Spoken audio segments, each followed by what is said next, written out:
इस्रोच्या 100 शास्त्रज्ञांनी एक वेळेस रिझाईन करणं ही सोपी गोष्ट आहे का? ज्यांनी चंद्रयानाकडे धाव घेतली तेच आज त्या सिस्टमला सोडून चाललेत.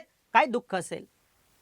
काहीतरी दुःख असेल ना. एकदम एकदम एवढी लोक रिझाईन करतात म्हणजे याच्या पाठीमागे काहीतरी दुःख असेल, काहीतरी प्रॉब्लेम असेल का? उगीच एवढी लोक एकदम रिझाईन करतील का? हा सगळ्यात मोठा प्रश्न तुम्हाला पडलाय का नाही? कारण म्हणून मी सांगतो की सिस्टम मध्ये अडकू नका. तुम्ही स्वतःचा राजा बना. तुम्ही शास्त्रज्ञ आहात परंतु गव्हर्नमेंटच्या अंडर खाली राहून काम करायला गेलात, करू नका.